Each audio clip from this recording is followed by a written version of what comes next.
Um agachamento por dia é suficiente para você criar o hábito de fazer exercícios. E eu vou te explicar aqui como que isso é possível. Hoje eu quero falar com você que já faz tempo que não faz nenhum exercício. E eu vou te mostrar na prática, aqui nesse vídeo, como fazer para começar a mudar esse quadro hoje mesmo.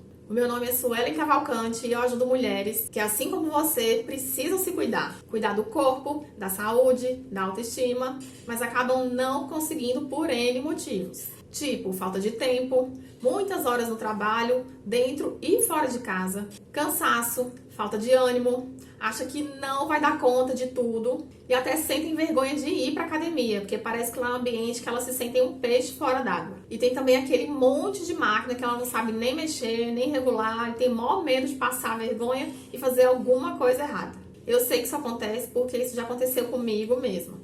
Eu sei o tanto que é horrível você estar num lugar que parece que está todo mundo super ambientado e você está totalmente desconfortável. E eu vou falar uma coisa e ver se isso faz sentido para você. Se você não gosta do ambiente de academia, fica cada vez mais complicado e mais sofrido ter que ir para um lugar que você não se sente bem e não gosta. Olha que doideira! Você precisa do exercício para ficar bem de saúde, ficar bem com o seu corpo, mas para isso você precisa ir para um lugar que você não gosta e nem se sente bem. Como é que o cérebro da gente vai conseguir entender que aquilo é para o nosso bem? Ele acaba entendendo exatamente o contrário. Ele entende que aquilo não é bom, que é sacrificante demais, e é por isso que qualquer coisinha acaba virando uma desculpa para não ir lá e não fazer aquele monte de exercício, daquela ficha gigantesca que o professor passou, que demora 1 hora para você fazer tudo. Isso acontece porque você não pode tomar esse tipo de decisão com tanta facilidade quando você está estressada e tem pouca força de vontade, ou então está sobrecarregada. Quando você está cansada demais para tomar uma decisão, você só tende a repetir aquilo que você estava acostumado a fazer. Isso vale tanto para hábito bom quanto para hábito ruim. Tá explicado porque que quando você não se planeja e nem se programa, você faz más escolhas? Porque aqueles ali já são os seus hábitos. E para o seu cérebro é muito mais fácil fazer aquilo ali que você já estava acostumada, porque ele não precisa pensar muito e nem tomar nenhuma decisão difícil. Agora você entende porque que o jeito que normalmente é feito não funciona para a maioria das pessoas? Todas as pessoas que me procuram, elas dizem que fizeram o seguinte: foram para academia num dia que estavam super motivadas e fecharam aquele plano anual. E se juntar todas as vezes que a pessoa foi treinar, não dá 2 meses juntando tudo. E nem foi constante não, tá? Foi um dia, faltou um mês, foi uma semana, faltou 2 meses e por aí vai. Já aconteceu isso com você? O erro da maioria das pessoas é querer fazer grandes mudanças em pouco tempo. Mas o hábito, ele não pode ser criado assim de repente. Os hábitos, eles são moldados ao longo do tempo e por repetição. Por isso que as mudanças muito grandes e bruscas, elas não duram muito tempo.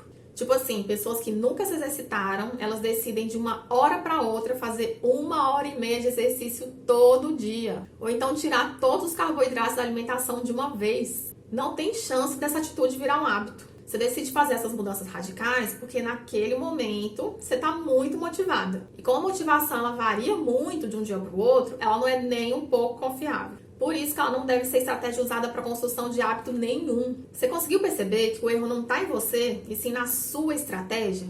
Então, você precisa fazer isso de uma maneira que você não precise brigar e nem competir com seu cérebro para fazer o que é bom para você. Eu vou te falar de uma maneira bem simples para você entender o funcionamento do seu cérebro. É o seguinte: ele funciona visando sempre a economia de energia para sobrevivência. Então, definitivamente, treinar não economiza energia. Muito pelo contrário. No treino a gente gasta energia. E como é que a gente para de competir com o nosso cérebro? Eu vou te explicar. Mas antes eu quero te pedir uma coisa. E é para você fazer aí, tá? Faz assim, coloca o seu dedo indicador na ponta do seu nariz. Vai, coloca mesmo. Colocou? Sabe por que você colocou? Porque isso parecia tão fácil, mas tão ridículo, que o seu cérebro ele não ofereceu nenhuma resistência contra isso. Agora, imagina se eu pedir para você sair agora e dar uma volta no seu quarteirão correndo. Será que você iria?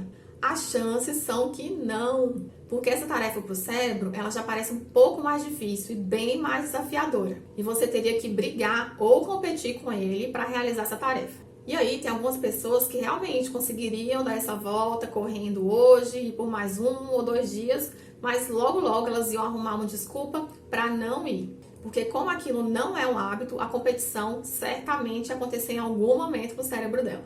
Então, para evitar que isso aconteça, você tem que ter uma meta parecida com aquela de colocar o dedo na ponta do nariz. Lembra? Que ela seja tão ridícula, mas tão ridícula, que você consiga fazer sem competir com o seu cérebro. Por exemplo, para mim, fazer 3 agachamentos é uma meta bem tranquila. E na hora de fazer os meus exercícios, eu penso assim, são só 3 agachamentos, só isso. Isso aí eu consigo fazer brincando. E fazendo assim, eu não sofro com aquela resistência inicial de pensar, eu vou ter que parar o que eu tô fazendo, trocar de roupa, ir pra academia, fazer aquele treino que demora 1 hora, naquele lugar que eu nem gosto e nem me sinto bem. Com essa meta de 3 agachamentos, não. Eu posso fazer em casa e se eu não quiser, eu não preciso nem calçar tênis. E vai demorar menos de 10 segundos. Olha que maravilha! 3 agachamentos todo dia. Mas o grande detalhe disso tudo é que sempre, depois dos meus 3 agachamentos, eu acabo fazendo um pouquinho mais. São os que eu chamo de extra. Depois que eu quebro aquela primeira barreira da resistência para começar a fazer o exercício, o meu corpo aquece e acaba fazendo mais uma e mais 2 e até o final. Quando eu me proponho a fazer um desafio fácil, eu sempre cumpro a meta ou eu faço a mais. E isso traz um sentimento de que eu sou capaz, uma sensação muito boa de cumprir as minhas metas, mesmo que ela seja pequena. Mesmo com um desafio pequeno, fazendo um pouquinho todo dia, aquilo ali vai se tornando um hábito. O grande segredo é que eu não preciso de muita força de vontade nem de motivação para fazer esse tipo de exercício. O poder e a eficácia desses mini hábitos está na aplicação e na repetição, transformando pequenos passos em hábitos. Os hábitos que a gente já está acostumada, tipo tomar banho, escovar os dentes, tomar um cafezinho na hora que acorda, eles acontecem ali na nossa zona de conforto. Quando a gente tenta mudar ou incluir um novo hábito, é como se a gente quisesse sair dessa zona de conforto. E é lá fora dela que estão as transformações que você quer para sua vida. A forma mais comum que as pessoas vão na direção dessa mudança é a estratégia do faça o que for preciso para ter sucesso. E isso significa correr em alta velocidade para fora da zona de conforto e literalmente lutar para conseguir ficar lá. E é aí que o seu subconsciente força você a voltar para sua zona de conforto. Aquela hora que a sua motivação e a sua força de vontade estão em baixa por causa de algum cansaço, estresse e até falta de tempo. Agora, com os mini hábitos, é como se você caminhasse até a beirinha dessa zona de conforto e desse um pequeno passo para fora do limite. Imagina que a sua zona de conforto é um círculo desenhado em volta de você. E você vai caminhando até a beirinha dele, coloca um pé para fora e logo depois coloca o outro. Você tá com os 2 pés para fora, mas a linha da zona de conforto ainda tá bem aqui, pertinho, logo atrás dos seus pés. Você sabe que está num território menos confortável e talvez você queira dar um passinho ali para trás as primeiras vezes, cumprindo só o mínimo. E tá tudo bem com isso. Mas quando você continua ali com os 2 pés para fora do círculo, o seu subconsciente, aos poucos, ele vai se acostumando com isso e vai se sentindo cada vez mais confortável ali. E olha que interessante. O seu círculo da sua zona de conforto, ele vai se expandindo. E quando ele se expande, foi um mini hábito que se formou ali. Essa expansão, ao contrário das arrancadas do exemplo anterior, ela pode alterar permanentemente os limites da sua zona de conforto. E quando você aprende a dar esse pequeno passo através dos mini hábitos, você não vai mais ser intimidada por aqueles objetivos enormes. Você não vai mais ter aquele sentimento de culpa, de inadequação, de incapacidade por não conseguir realizar aquela super mudança drástica que ia mudar toda a sua vida de cabeça para baixo. Dessa vez, você vai ter sucesso diariamente. Então, depois que você executar a sua tarefa, seja ela qual for, você vai estar livre para fazer o que você quiser. Sem culpa e sem aquela carga excessiva daquelas metas pesadas. Você é livre para explorar os comportamentos saudáveis. Isso torna o processo também bem mais divertido. Isso é um benefício cientificamente relevante. Os mini hábitos, eles se encaixam perfeitamente em qualquer estado de espírito ou qualquer situação. Você pode estar feliz e motivado, pode estar cansado e deprimido, ou até doente, e ainda completar os seus mini hábitos. E eles te obrigam a dar o primeiro passo, porque fazer o mínimo é muito fácil. E mesmo se você recuar para a sua zona de conforto, logo depois disso, você vai estar saindo dela outra vez amanhã. Eventualmente, você vai dar um segundo passo também, fazendo aquele exercício extra. E aí você vai ver que o exercício ele não é tão difícil. E aí pode vir uma dúvida na sua cabeça. Por que a gente está fazendo essas metas tão pequenas quando a gente poderia mirar muito mais alto? E se você parar no objetivo mínimo, ainda é útil? É sim, e isso tem a ver com a força de vontade. A vantagem da força de vontade é que ela pode ser reforçada. Pessoas muito disciplinadas são aquelas que têm força de vontade. Mas isso é só para que elas comecem. Aquelas pessoas que você vê na academia com extrema boa forma, elas não têm que se forçar para se exercitar mais.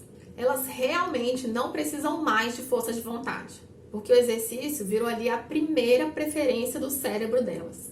Quando você desenvolve um hábito, você vai dizer: cérebro, a gente precisa se exercitar.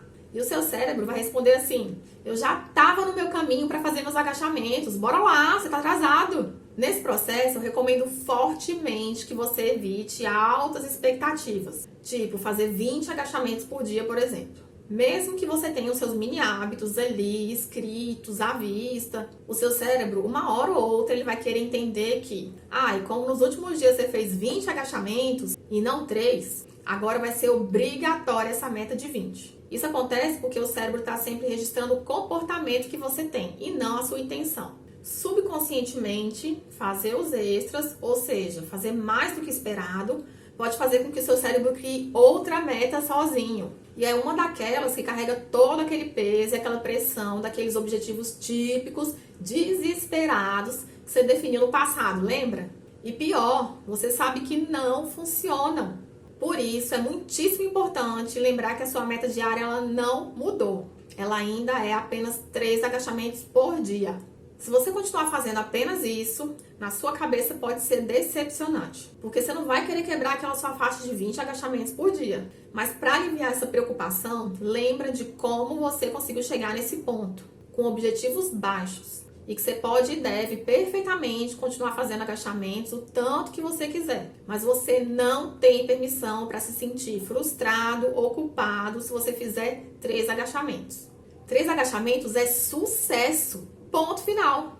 Recuse metas maiores. Você pode fazer mais com as menores. No lugar de grandes expectativas, vamos colocar aí a nossa energia na consistência. A ferramenta mais poderosa da vida é a consistência, porque ela é a única maneira dos nossos comportamentos virarem hábitos. E quando um não hábito se torna um hábito, isso significa literalmente que você passou de lutar contra o seu cérebro para unir forças com ele. E depois de desenvolver novos hábitos saudáveis, se torna mais fácil. Você pode levantar, tomar seu café da manhã e treinar todo dia automaticamente, ao invés de travar uma longa batalha com o seu cérebro. Você pode fazer as coisas certas com pouco esforço.